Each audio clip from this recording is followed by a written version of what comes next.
Voilà, mesdames, messieurs, toujours ici sur Ziana TV, nous abordons dans cette troisième partie de l'entretien que nous avons avec le professeur Emmanuel Okamba. Cet entretien porte pour cette troisième partie sur notre fonction publique. Il faut dire que c'est une fonction publique pléthorique, il faut se le dire peu efficace et souvent qui se vautre dans la médiocrité. Les mots sont durs, mais les chiffres sont parlants parce que la situation de la fonction publique congolaise aujourd'hui est quasiment ahurissante. Un pays avec 4,5 millions d'habitants, mais avec une fonction publique pléthorique, des services quasiment inefficaces ou inexistants.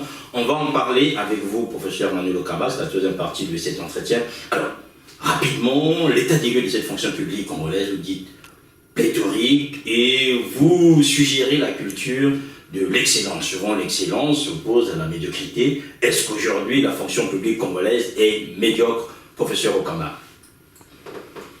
Quelques chiffres, pour que les choses soient claires comme il se doit. Alors, en 1984, le Congo comptait 76 680 fonctionnaires. Quand je parle de fonctionnaires, il s'agit bien de la fonction publique et la fonction publique territoriale. Et en 2007, d'après les données de l'ONEMO, 78 200. Que s'est-il passé entre 1984 et 2007? C'est-à-dire, on reste sur le chiffre officiel. Oui. Bien. En 1984, nous sommes en plein plan quinquennal. Et la Banque mondiale intervient pour dire le Congo ne peut pas avoir autant de fonctionnaires. Il faut donc ramener cet effectif à 50 000. Donc il faut un programme d'ajustement structurel. Le programme d'ajustement structurel va donc être imposé au Congo. Et limitation de recrutement, on ne peut pas dire interdiction, de promotion sans augmentation de salaire, un certain nombre donc, de mesures d'austérité pour assainir la fonction publique. C'est qu'en 1994, le Congo comptait 78 200. Ce qui veut dire que les mesures qui ont été prises, finalement, n'ont pas eu d'effet. Non. Bon, résultat, en 2007, on retrouve l'effectif de 94. Donc le Congo est toujours en sureffectif en ce qui concerne les fonctionnaires. On peut comparer avec le secteur privé. Oui. Voilà, le secteur privé, 50 100 salariés en 1984 contre 35 565 en 2007. On voit bien que dans le privé, la tendance est plutôt à la baisse. Dans les entreprises d'État, qui est aussi un volet important, 31 720 salariés en 1984 oui. contre 11 000 seulement, 11 372 en 2007. Donc on voit que là, une certaine rigueur a été faite au niveau des entreprises d'État. Pourquoi? Bien parce qu'il y a eu des entreprises qui ont été liquidées tout simplement. Et puis il y a eu des licenciements économiques qui ont été faits. Et cela donc a permis l'ensemble de ces mesures. On conduit finalement le Congo au niveau des entreprises d'État à assainir la gestion donc, des effectifs du personnel. Alors là, nous parlons de quantité, professeur, puisqu'on a le jeu sur la quantité. Et pour compléter vos chiffres, en fait, aujourd'hui, il y a plus de 60% des agents de l'État sont des cadres assimilés. Voilà. Donc pour dire que j'ai une fonction publique plus de cadres que d'ouvriers ou encore d'employés, entre guillemets, normaux, avec une masse salariale qui, elle aussi, a quasiment doublé, passant de 82 milliards de francs CFA en 1984 contre 179 milliards 500 en 2010. Vous avez tout à fait raison, Monsieur Cyr. Le déséquilibre de la fonction publique n'est pas seulement quantitatif, Oui. mais il est aussi qualitatif. Dites-nous maintenant Donc, en termes de qualité. 60% du personnel de la fonction publique est le personnel donc contre 40% du personnel d'exécution. La pyramide à l'envers. La pyramide est donc à l'envers. Bon. Dans les 60% d'encadrement, il y a 19 cadres et 41 agents de maîtrise. Dans le personnel d'exécution, les 40% donc, il y a 30% de techniciens et employés et 10% d'ouvriers. Ça veut dire quoi? Ben, ça veut dire que il y a plus de cadres que le personnel d'exécution. Oui. Alors, c'est un déséquilibre. On peut s'interroger sur les causes de ce déséquilibre Oui, c'est qualitatif. important de le comprendre. Bien. Que se passe-t-il lorsque le Congo affirme son orientation marxiste-léniniste en 1969 avec la création du Parti congolais du travail et l'orientation, en tout cas, de la coopération du Congo vers les pays de l'ex-bloc communiste, avec l'Union soviétique, avec la Chine et tous les autres pays satellites.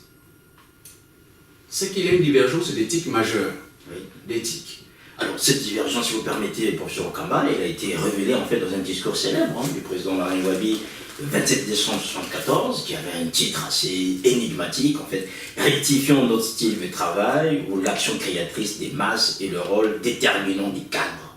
Et dans ce discours, en fait, il n'oppose pas, mais il présente deux types de cadres congolais, ce qu'il appelait, lui, des cadres compatriotes et des cadres rouges et experts.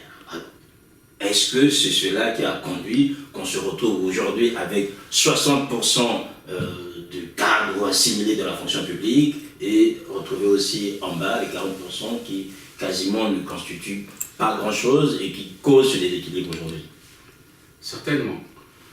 Le président Marien Ngouabi, dans le discours dont vous venez de citer, distinguait bien les cadres rouges et experts. Il n'était pas le seul. C'était en fait le système qui était comme ça. Les cadres rouges et experts, en fait, c'était les cadres congolais qui étaient formés dans l'ex-bloc communiste et qui avaient pour éthique, donc, le communisme. Bien. Ces cadres, ils étaient formés non seulement dans l'ex-bloc communiste, mais aussi au niveau local. Donc, par opposition, ces cadres aux cadres dits compatriotes qui, eux, étaient formés en Occident. Alors, et qui avaient donc pour éthique le capitalisme. Oui. Donc on peut très bien comprendre que dans la dynamique d'époque, dans la dynamique politique de l'époque, que le pays ait donné priorité d'abord aux cadres rouges, j'espère, c'est-à-dire rouges parce qu'ils étaient formés au communisme, experts parce qu'ils avaient étudié les mathématiques, ils avaient étudié les sciences, ils avaient étudié les hautes technologies, ils avaient donc acquis une expertise que l'on peut dire, en tout cas sur le plan idéologique et sur le plan technique. Le problème, c'est que le président Marien Ngouabi s'est rendu très vite à l'évidence pour se rendre compte que finalement, ce profil de cadre rouge expert, souhaité par le pouvoir à l'époque, était difficile à réaliser. Donc, qu'est-ce qu'il a suggéré? Peut-être pas difficile à réaliser, mais ils arrivaient aussi sur le terrain avec pas les compétences requises, pas toutes, au moins il fallait encore faire ce qu'on fait aujourd'hui, renforcer les capacités. Oui, d'où la création donc de l'école du parti, qui sera donc un centre de perfectionnement de ces cadres rouges experts, qui étaient donc formés jusqu'au niveau licence et sinon plus, et qui rentraient donc avec leur diplôme, leur attestation d'école de parti, comme les cadres donc de la fonction publique de niveau A, c'est-à-dire le niveau le plus élevé de la fonction publique. Donc ces cadres vont occuper des fonctions essentielles de l'État. On va les trouver donc directeurs de ceci, directeurs de cela, la compagnie d'État, dans les administrations, et au détriment donc des cadres compatriotes qui, eux, donc, étaient tenus à l'écart, puisque capitalistes, leur éthique n'était pas conforme à ce que attendait le pouvoir. Oui. Donc, pour convertir ces cadres compatriotes donc, à l'idéologie rouge de l'époque, il fallait d'abord les affamer. Okay. Et une fois bien affamés, ils finissaient donc par adhérer au système. Oui. Bon, c'était comme ça que le système fonctionne. Et le système fonctionne encore aujourd'hui. Car en fait, la primauté du marxisme-léninisme sur les autres doctrines, courants de pensée, avait été supprimé au Congo donc par la conférence nationale. Mais ça a quand même duré. De 1963 à 1991, quasiment tous les Congolais ont été formatés à cette idéologie. Donc les réflexes sont restés. Aujourd'hui dans l'administration, vous pouvez même voir dans le gouvernement, vous allez trouver les cadres rouges et les cadres respect, d'une part. Et puis vous allez trouver aussi les cadres compatriotes. Alors, qu'est-ce qui se passe? Est-ce que les cadres compatriotes sont plus compétents, il faut le dire, monsieur Okamba, je pense que vous hésitez. Plus compétents que les cadres rouges, j'espère, ou vice-versa. Mais le problème, c'est qu'ils sont tous rentrés dans le même moule. Car les cadres compatriotes qui avaient dans cette éthique capitaliste, par le fait d'avoir été affamés pendant très longtemps, ont bien assimilé les règles, les règles du système et se sont donc alignés, comme tous les autres cadres, c'est-à-dire les cadres rouges, j'espère. Donc, parfois même plus zélés pour défendre. Et parfois même plus zélés. Donc, on va les retrouver à tous les niveaux, aussi bien gourmands les uns que les autres. Alors, comment se manifeste cette gourmandise? C'est ce que Peter, le principe de Peter, que nous avons. Pour ce Okamba, avant que vous n'abordiez ce principe, alors moi, avec vous, la chance qu'on a, c'est qu'à chaque entretien, on découvre un principe. La dernière fois, vous nous avez fait connaître le syndrome hollandais. Aujourd'hui, vous nous parlez du principe de Peter, en fait, dans cette relation entre les cadres rouges et les cadres experts, notamment par rapport au système et aussi à toute, je dirais pas à tout ce phénomène d'enrichissement des uns et des autres. C'est quoi, en fait, ce phénomène de Peter? Alors, le principe de Peter, c'est un auteur, en fait, anglais, qui a écrit donc un livre sur la manière dont les organisations se développent par leur taille, par les effectifs. Et Peter va donc poser ce qu'il appelle le principe de Peter, c'est que dans les organisations, dit-il, les personnes incompétentes bénéficient des promotions, et ils bénéficient des promotions tellement plus rapidement que les personnes compétentes. Elles finissent par atteindre leur niveau d'incompétence absolue, c'est-à-dire le niveau ne peuvent plus rien faire. Bien. Excusez-nous parce que vont faire ces personnes? Elles vont s'entourer des personnes encore plus incompétentes. Elles vont choisir des collaborateurs encore plus incompétents. Et ceux-là, à leur retour, vont choisir encore d'autres personnes plus incompétentes. Résultat, le travail va être fait par quelques rares personnes qui sont compétentes et qui vont monnayer leur service. D'où la constitution des réseaux parallèles, puisqu'ils font payer. Donc c'est le fameux, excusez-moi le terme, on va le dire en lingala parce que c'est plus intéressant, le fameux Madé Swabana.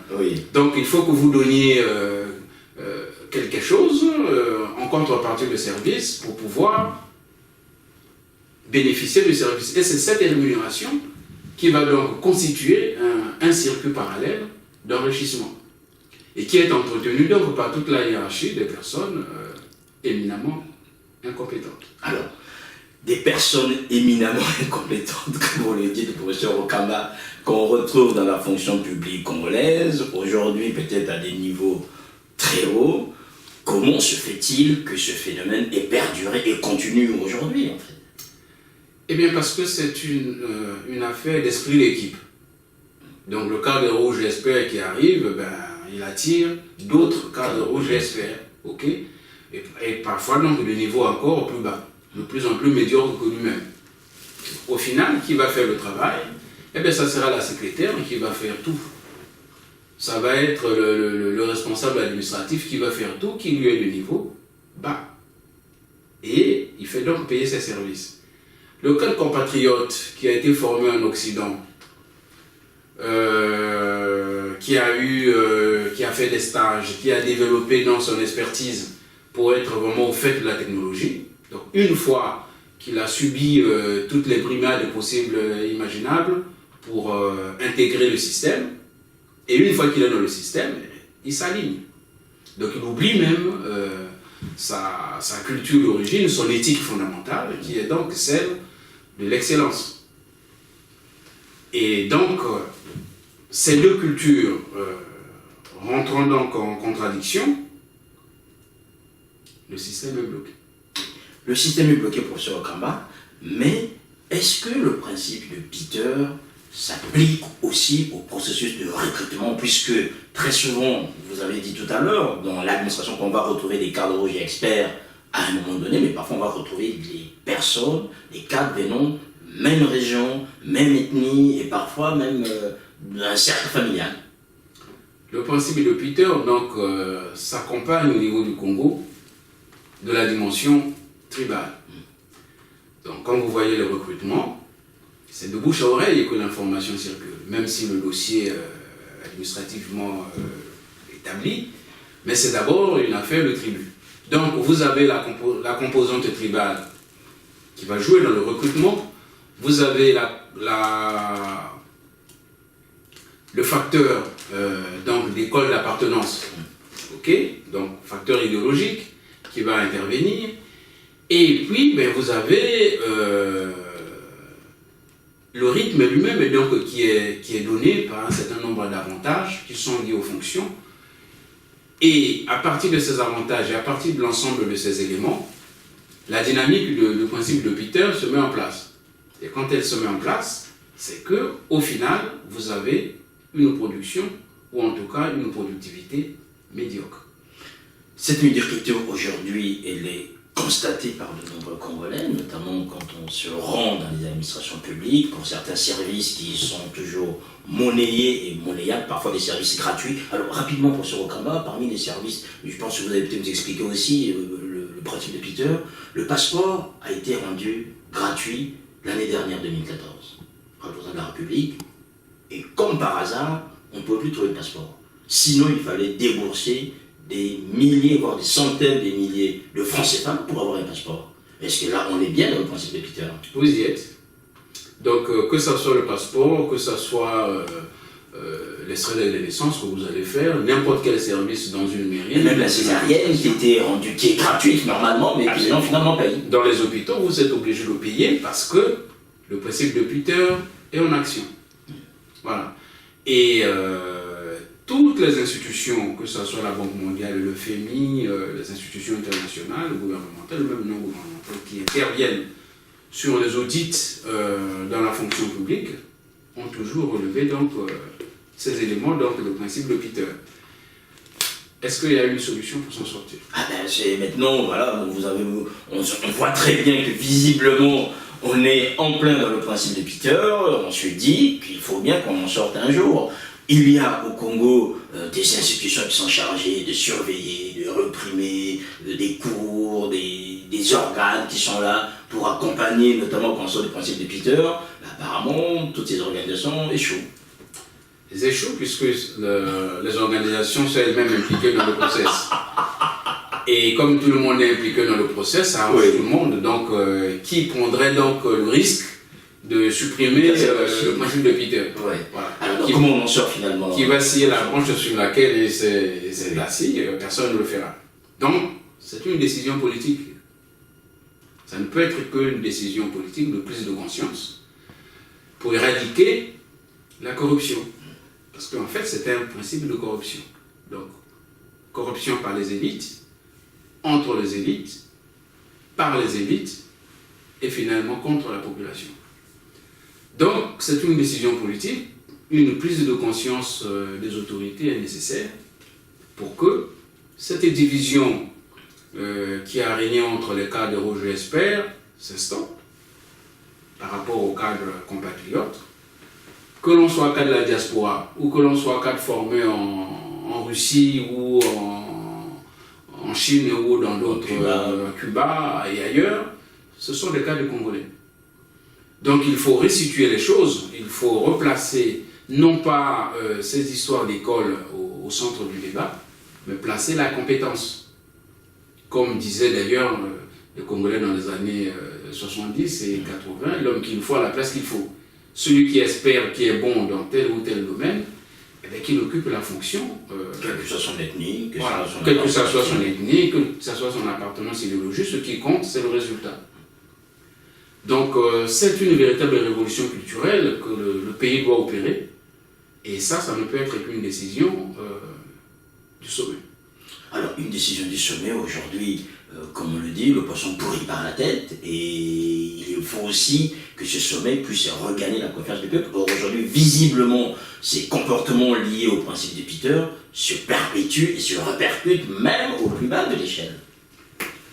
Malheureusement, le principe de Peter est ce qu'il est, mais s'il y a un principe, c'est qu'il y a aussi un contre-principe. Donc, c'est un appel solennel que nous faisons aux autorités, quelles qu'elles soient, ceux d'aujourd'hui, ceux de demain, mais que ça soit une véritable révolution culturelle, que cette histoire, le cas de Roger, j'espère, par rapport au cas de compatriotes, s'estompe et que l'on laisse plus la voie à l'expertise, à la compétence, mettre l'homme qu'il faut à la place qu'il faut. Il y a tellement de travail à faire au Congo. Le Congo est à reconstruire, le Congo est à développer, donc il y a la place pour tous. On n'a pas besoin de la corruption pour faire cela. On peut le faire de façon tout à fait honnête, en respectant les règles du jeu, en respectant donc les équilibres géopolitiques qu'il faut. Dans ces histoires de tribus, il n'y a pas une seule tribu qui peut diriger le Congo. Le Congo, c'est aussi l'ensemble de toutes les tribus. Alors, est-ce qu'il faut pour cela mener des opérations plus ou moins emblématiques, des opérations main propre ou les opérations éperdues comme au Cameroun, où on retrouve des ministres en fait qui vont être emprisonnés, d'autant plus qu'ils sont reconnus coupables de vol, de corruption, des fonctionnaires qui sont, eux, arrêtés de choses. Est-ce qu'il faut qu'on arrive à installer de telles opérations, peut-être pour qu'on sorte du principe de Peter? Certainement.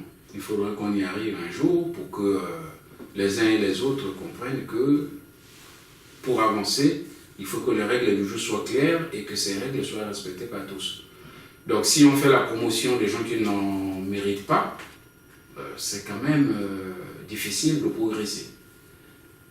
Donc il faut que le pays revoie les règles du jeu et comme je l'ai dit tantôt, il y a la place pour tout le monde et que chacun soit à sa place. Voilà, chacun soit à sa place, professeur Akamba. Je vais juste rester aussi avec vous dans ce principe de Peter, mais en allant du côté de la qualité. Vous avez parlé de qualité tout à l'heure. Alors, il faut dire aussi dans le climat des affaires, c'est ce que vous dites dans votre article, qu'on a perdu 32 places en fait dans le climat des affaires, en passant du 146e rang en 2005 au 179e rang en 2015. Qu'est-ce qui s'est passé pour qu'un dégringole comme ça en 10 ans? On retrouve Peter en fait, finalement. On est dans le Peter, monsieur Sarkozy, je suis désolé pour vous le dire. Lorsque Peter frappe, vous avez tous ces indicateurs qui sont là pour vous le rappeler. Vous voulez que je vous rappelle quelques éléments? C'est très important. Alors, ces indicateurs de gouvernance, selon le FMI par exemple. Oui. Alors, nous prenons la capacité du Congo, par exemple, à créer des entreprises, à innover. Bon, on voit que, tout à l'heure, on a vu les chiffres, on crée des entreprises. Oui, mais quelle est leur durée de vie? Eh bien, là, le FMI vous dit, c'est très faible. C'est-à-dire qu'on crée des entreprises éphémères. Qui meurent le lendemain. Le lendemain, elles sont mortes. Donc, de ce point de vue, les indicateurs de gouvernance, création d'entreprise, il y a un problème. On peut chercher d'autres indicateurs comme le nombre de managers capables de diriger une entreprise. Oui. Faible également. La probabilité qu'on puisse négocier une opération avec les syndicats aujourd'hui, puisque les syndicats n'existaient plus, quasiment, ils existent mais ils ne sont pas présents dans l'entreprise là où elles doivent être, faible. L'efficacité le financement, le crédit. Oui. Accorder le crédit, c'est la croix et la bannière pour trouver un crédit au niveau de la banque. Si vous n'appartenez pas à tel ou tel clan, à tel ou tel réseau, vous ne pouvez pas. Donc, de ce point de vue, les règles ne sont pas transparentes. L'indicateur de gouvernance est faible. Donc, tous les indicateurs de performance aujourd'hui, pour le Congo, sont faibles. Alors, il faut dire que ces indicateurs partent de forts, moyens, faibles. Sauf que pour le Congo, tout est faible. Tout est faible. Alors, professeur, paradoxalement, je vais aussi revoir votre article, vous nous dites aussi que même si tous ces indicateurs sont faibles ou encore rouges, il y a un indicateur qui, lui, a pris de la valeur, c'est la stabilité politique. C'est-à-dire qu'on est passé de 9,26% en 2006 à quasiment 30% en 2015. Oui. Le Congo est un pays sûr du point de vue de la sécurité. Depuis la guerre, les Congolais ont compris que ça ne servait à rien de se taper dessus et que s'il y a des problèmes à régler, il faut trouver des instances pour le faire. Ils ont compris cela, que la haine tribale qui était le moteur qui alimentait donc les conflits entre les régions, les gens ont compris finalement que c'est pas la haine tribale qu'il faut attiser. Il faut voir donc les individus et leur manière de faire. Donc, ce sont les individus qu'il faut voir. Le système, en fait. Et ils ont compris cela. Alors, aujourd'hui, le Congo est un pays, du point de vue de la sécurité, on peut circuler à Brazzaville, on peut circuler à Pointe-Noire, le jour comme la nuit, on peut circuler dans les grandes agglomérations, en toute tranquillité. Donc, cet indicateur donné par la Banque mondiale ou le FMI est tout à fait fortifiant pour le Congo et il représente une certaine réalité. Alors, on espère que dans les jours qui viennent, dans les mois qui viennent, avec toute l'agitation qu'il y a autour des changements de la Constitution ou pas, etc., que les Congolais garderont donc à l'esprit l'acquis de la tranquillité et de la paix qui est un élément fondamental pour pouvoir vivre en paix entre les tribus, entre les individus, entre les populations locales et même les populations étrangères qui vivent chez nous. Donc le Congo doit donner cet exemple et continuer donc à garder cet indicateur de paix, de sécurité comme un bien acquis.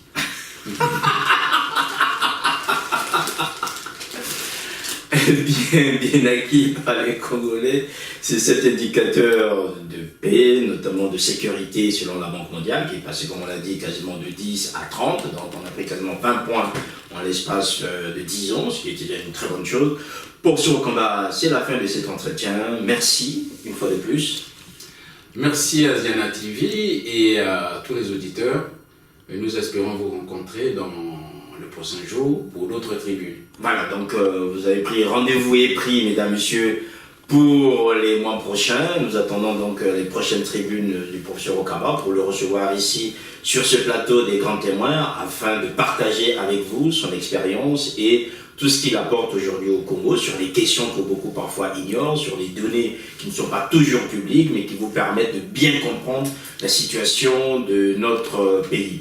Merci à vous aussi pour votre fidélité. Merci à Noko Kumunga pour les images. Merci à vous, mesdames et messieurs, qui accompagnez aujourd'hui l'action du Ziana TV. Portez-vous bien et à très bientôt. Au revoir.